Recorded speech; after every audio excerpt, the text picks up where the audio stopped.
Assalamualaikum warahmatullahi wabarakatuh. Perkenalkan, nama saya Sylvie Nur Azmi dengan NIM 12070600076 semester 2 dari jurusan Agroteknologi Fakultas Sains dan Teknologi Universitas Islam Negeri Sunan Gunung Jati Bandung. Saya di sini akan memaparkan 5 penyakit pada tanaman, yaitu untuk memenuhi UAS Praktikum Ilmu Hama dan Penyakit Tanaman. Penyakit tanaman itu yaitu diantaranya yang pertama embun tepung, yang kedua karat tumor, yang ketiga jamur akar putih, yang keempat busuk daun, dan yang kelima belas padi. Baik, yang selanjutnya yaitu pemaparan 5 penyakit pada tanaman. Yang pertama yaitu embun tepung oleh jamur Oidium tingitanium Carter. Inang pada embun tepung ini yaitu Acacia spp. Gejala atau tandanya yaitu terdapat lapisan berwarna putih seperti tepung pada permukaan daun. Lapisan ini merupakan miselium dan conidia dari jamur penyebab penyakit tersebut. Dampak yang ditimbulkannya yaitu pada daun yang terserang hebat mengalami perubahan bentuk menjadi mengkerut, keriting, dan bergelombang. Yang lama-kelamaan daun tersebut akan menjadi keriting rontok. Penyakit ini umumnya terjadi pada waktu musim pertunasan, ditandai dengan adanya lapisan tepung putih pada bagian atas daun yang dapat menyebabkan daun malformasi, yaitu mengering akan tetapi tidak gugur. Fase kritis serangan adalah periode pertunasan dan daun muda yang sedang tumbuh. Buah muda yang terserang mudah gugur. Kumpulan tepung putih ini pada daun, tunas, dan buah muda merupakan masa conidia jamur Oidium tingitanium yang menyerang bagian daun jeruk, menyebabkan serangan patogen jamur ini lebih dikenal dengan nama penyakit embun tepung. Serangan pada daun menyebabkan daun abnormal dan mengalami malformasi yang biasanya bersifat permanen, tidak dapat tumbuh lagi. Pengelolaan penyakit ini banyak menyerang bibit di persemaian. Tanaman di bawah naungan biasanya rentan terkena penyakit ini. Bila diketahui sudah ada yang terserang, sebaiknya tanaman segera dipindahkan untuk menjaga agar penyakit ini tidak menyebar luas. Serangan penyakit ini juga dapat dikurangi dengan menempatkan bibit lebih lama di bawah sinar matahari langsung. Penggunaan fungisida juga bisa dilakukan untuk mengurangi serangan penyakit ini. Berikut gambar pada penyakit embun tepung ini.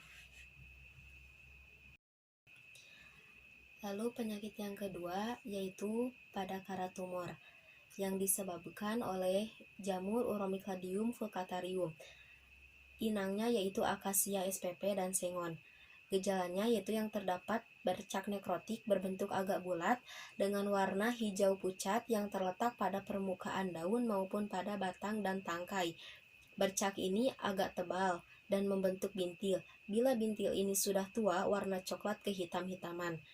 Kemudian dampak yang timbulnya yaitu pada serangan yang berat, bagian pucuk mengalami perubahan bentuk menjadi mengkerut dan mengkeriting, daun menghitam, daun gugur sebelum waktunya, atau pada daun tumbuh lubang karena gal luruh.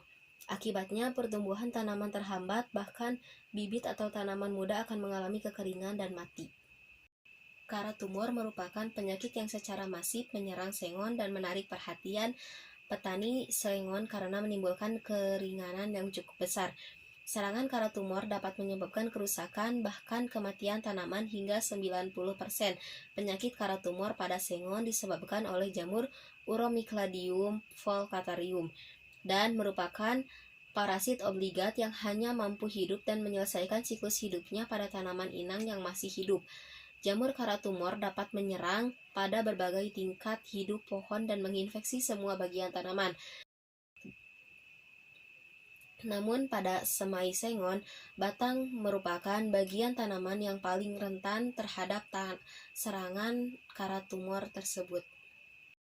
Kemudian pencegahan terhadap serangan karat tumor dapat dilakukan melalui pembuatan sistem tanaman campur untuk mengurangi resiko serangan karat tumor, meminimalkan naungan karena karat tumor cenderung lebih cepat berkembang pada tanaman sengon yang ternaung dibandingkan dengan tanaman yang terbuka.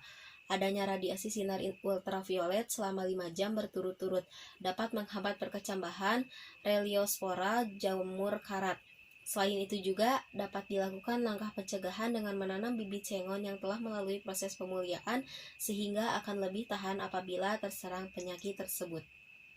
Berikut tanaman yang terserang oleh karatumor tersebut. Kemudian penyakit yang ketiga yaitu jamur akar putih. Jamur akar putih merupakan salah satu masalah utama dalam usaha budidaya tanaman karet, karena merupakan jenis penyakit yang berbahaya bagi perkebunan karet. Penyakit ini disebabkan oleh jamur Rigidoporus lignosus yang tergolong dalam kelas Basidiomycetes dan famili Polyperaceae. Adalah jamur saprofit penghuni tanah. Tetapi apabila bertemu dengan akar tanaman, akan berubah menjadi parasit fakultatif. Cendawan ini pertama kali ditemukan oleh Riddle pada tahun 1904 di Singapura. Penyakit jamur akar putih ini menyerang akar tunggang maupun akar lateral. Penyakit ini mengakibatkan kematian dengan intensitas yang sangat tinggi, terutama pada tanaman karet yang berumur 2-4 tahun. Serangan dapat terjadi mulai pada pembibitan, tanaman belum menghasilkan, sampai tanaman menghasilkan. Gejala serangan jamur akar putih pada tanaman karet yang mengalami perubahan pada warna daun, daun berwarna hijau kusam, permukaan daun lebih tebal dari yang normal. Setelah itu, daun-daun menguning dan rontok. Pada pohon dewasa, gugurnya daun yang dilengkapi dengan pohon akar yang menyebabkan pohon mempunyai mahkota yang jarang. Ada kalanya tanaman membentuk bunga atau buah lebih awal. Berikut tanaman yang terserang oleh jamur akar putih.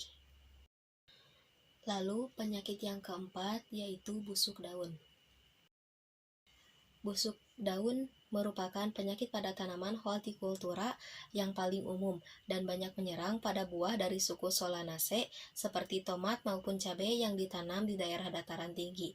Penyakit busuk daun ini disebabkan oleh jamur parasit Phytophthora infestans. Gejalanya yaitu daun banyak yang mengalami bercak daun berwarna coklat hingga hitam tidak seragam. Awalnya bercak daun hanya terdapat pada pangkal daun dan sisi daun kemudian menyebar ke seluruh permukaan daun hingga merata ke bagian tangkai dan ujung daunnya. Daun dari bagian organ tanamannya yang terserang penyakit busuk daun ini harus segera diambil atau dipotong, kemudian dibakar, jangan dikubur di tanah. Untuk pengendalian lanjutan yakni dengan menerapkan pola budidaya sehat pertanian, membuat rumput-rumput liar, melakukan penyemprotan dengan fungisida, dan sebelum penanaman sebaiknya belilah produk bibit yang tinggi dan terjamin kualitas serta terbebas dari penyakit jamur parasit. Berikut merupakan tanaman yang terserang oleh busuk daun. Kemudian penyakit yang terakhir yaitu blas padi. Penyakit blas padi ini disebabkan oleh meluasnya serangan jamur Pericularia oryzae. Jamur ini menyerang tanaman padi pada masa vegetatif, menimbulkan gejala blas daun dengan ditandai adanya bintik-bintik kecil pada daun berwarna ungu kekuning-kuningan. Semakin lama bercak menjadi besar, berbentuk seperti belah ketupat, dengan bagian tengahnya berupa titik berwarna putih atau kelabu dengan bagian tepi kecoklatan. Serangan pada fase generatif menyebabkan pangkal mulai membusuk, berwarna kehitaman dan mudah patah atau pada bagian busuk lehernya. Penyakit blas ini merupakan salah satu kendala utama dalam budidaya padi karena bila terserang jamur Pericularia oryzae ini bila tidak diwaspadai sejak awal akan mengakibatkan penurunan produksi hingga 70%. Pericularia oryzae menyerap nutrisi tanaman padi untuk memperbanyak diri dan mempertahankan hidup. Bila menyerang pada daun muda, menyebabkan proses pertumbuhan tidak normal. Beberapa daun menjadi kering dan mati. Blas pada daun banyak menyebabkan kerusakan antara fase pertumbuhan hingga fase anakan maksimum. Infeksi pada daun setelah fase anakan maksimum biasanya tidak menyebabkan kehilangan hasil yang terlalu besar. Namun, infeksi pada awal pertumbuhan sering menyebabkan puso, terutama varietas yang rentan. Penggunaan fungisida pada fase vegetatif sangat dianjurkan apabila guna menekan tingkat intensitas serangan blas daun dan juga dapat mengurangi infeksi pada tangkai. Berikut tanaman yang terserang oleh blas padi. Mungkin cukup sekian yang dapat saya sampaikan tentang 5 penyakit pada tanaman. Mohon maaf bila banyak kesalahan. Wabillahi taufiq wal hidayah. Wassalamualaikum warahmatullahi wabarakatuh.